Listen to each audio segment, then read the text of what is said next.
Welcome to the Shosai Elevator Pitch Training. There's really only three things we do in our business as a Shosai associate. And those three things are eat chocolate, so that you have an experience with the chocolate so you know what you're talking about. You're inviting people to an event or to a tool or to something, and you're building a team. We're going to talk about one of those things, but they're all kind of related. The main thing we're going to talk about is how to talk, what you need to talk about, and because that is something that is important in our business, even though sometimes there's going to be people that you're going to talk to that aren't really that interested in hearing about what you got to say, or you may not even feel like you want to talk at certain times, but that's part of what our business is about. There's 4 skills that we really need to get a hold of when we're talking about inviting people and building your business. The first step is to be able to scout somebody. So when you're talking to somebody, you want to find out what their interests are, what their needs are, before you talk to them about your business.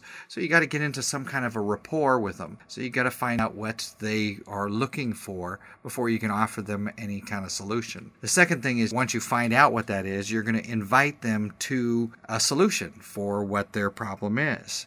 Then you have to have a skill of being able to do a presentation. You have to present what the business is. And last thing is, you have to be able to follow up with people. But we're going to talk about basically the first of those, which is about how do you really get to talk to somebody and figure out, even before you talk to them, how do you open the gates so that you can talk. Scouting is probably the most important part of those in the beginning, and we're going to talk a little bit about that. And that's where your elevator pitch comes in. Now, some people call it the elevator pitch. You may have heard it as the escalator pitch. I've also heard it called as the audio logo or as your first date script. Whatever you call it, it's pretty much all the same. We're going to give you a couple of ways to be able to do that, and we're going to give you pretty much all of the elements of what goes into an elevator pitch. We're going to call it an elevator pitch in this program. An elevator pitch has to be aimed at something that you have done, something that's aimed at you, at where you're at. It's not one size fits all. You're going to have to be able to sit down and write down your story and write down what happened to you. We're going to give you some tips in a PDF that you can download, so it'll give you a little bit more of an idea about that. But you have to get it down to a really concise, clear message that is going to get people's attention. It's going to have a little bit of a sizzle, enough of a sizzle so that people are interested in what you are doing. And it also has to be able to tell a story. It has to be something that is going to be interesting enough to them,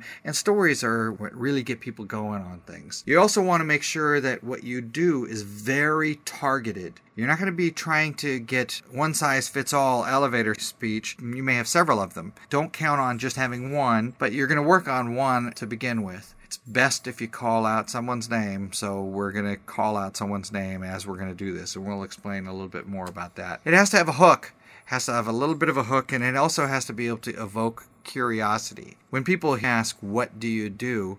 you're going to have to be able to get someone to say, "How do you do that?" Or, "How's that?" They have to be able to ask a question from that. What you want to avoid is that they put you into a box, which is where most of us get put into when we talk about what we do. Here's the formula for the elevator pitch. We got 2 of them, and the first one starts like this. Typically, my clients are, and then you fill in the blank. They tend to have the challenge of, and then I help them get, and give them the solution. You start off with, typically my clients are, and here's where you call out their name. Here's where you call out who they are. What group are you aimed at? You're not going to be able to aim at every single person in the world. Typically my clients are women who like chocolate, or women who feel guilty about eating chocolate, or typically my clients are people that have diabetes, or typically my clients are people who want to lose some weight. They tend to have the challenge of. This is where you call out even more directly about what their problem is. You may have an idea already about what they do or what they have a problem with, so you can say they tend to have the challenge of whatever it is that they have. And I help them get, and then you tell them what their solution is. I help them get their solution. So it has to evoke a little bit of curiosity. If it doesn't get them to answer with, "How do you do that?" then you need to work on it, concentrate on it again. First of all, to figure this thing out, you need to write down what you do. You have to write it down several different ways. Try writing it at least 10 to 20 different ways. Try not to edit yourself at all, because you'll edit later. This first step is just for generating ideas. Don't hold back, because the ideas can be goofy, serious, wild, funny, or whatever. Doesn't matter. The goal is to get as many of these ideas as possible down on paper. And then write a short story that illustrates what you do for people. If you need to, make it long and then boil it down later. But paint a picture with words so that you have all the stories. Then write down what your objective or goal is. Are you trying to make a sale? Are you trying to gain a prospect? Are you trying to get somebody to give you a referral? Or are you just trying to get to the next step so that you can invite them to something? Then write down 10 to 20 action statements, a statement or a question that's designed to spur the action associated with your goal, and then kind of record yourself about how to do this. Record it, let it sit for a little bit, come back and listen to it again the next day. Have people go listen to it as well. Run it by as many people as you can. Formula number 2, here's the second formula. I like this one too. This one is I market a product. This is your opener. This tells people that you're selling something. The one thing that you don't want to do is ever be in a position where people think that you're trying to pull one over on them. You're not trying to sneak it in. You're trying to be right up front with it. People appreciate that, and this is a good way to do it. I market a product, and then you talk about your market segment. It's for people who... It could be for people who, it could be for women who, for kids who, for parents who, for diabetics who.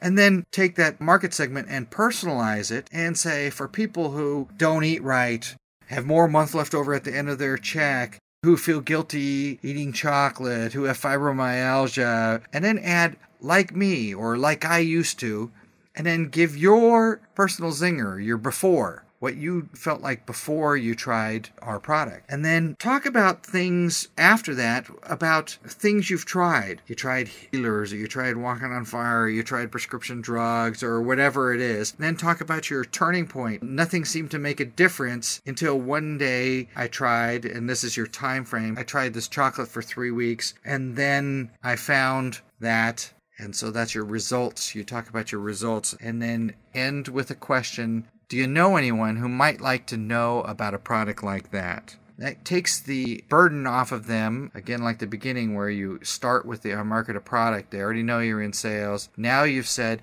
hey, I'm not looking for you. But what happens is now when you say, do you know anyone who might like to know about a product like that? Their brain has to start thinking about people that might like to know that. And most likely if it fits in with who they are, they'll say, well, yeah, me. Remember, they need to be about 30 seconds long, and you don't want to go much longer than that. Practice it and then tone it down as you go. Just remember a couple of these tips. This is not a heavy sales pitch. It's a soft pitch. So just remember that when you're making this thing, you're not doing heavy sales talk. A couple of clues that you're going to be looking for while you're doing this. Keep things simple. Simplify everything. Remember your before, what made you decide to try it. Ask yourself when you write something down or as you're saying it, what I mean by that is, and then see if you can simplify it. Remember your after also, it should match what it was before. You don't want to have your before be, say, I was blind and now I can walk, so it should always match. Remember your favorite fix, you can have more than one, but just lead with one. Simplify the challenge that you overcame. Bring it down to the least jargon available. And remember, it's not seller talk, so get rid of any of the vague, nondescript, abstract words that don't speak to anyone. Get rid of the technobabble, names of products, companies, diseases, technical terms. That's not important. There's a time for that. It's just not right now. Get rid of all the hype. No promises, no chest beating or screaming, no exact claims or predictions. Don't use words like best or most or any superlative or exaggeration. This is just to get them to say, really? How do you do that? Use action words, as many action words as possible, because that gets people thinking and it gets them to ask that question. Try and use picture words. Picture words tend to help people out, tend to help people think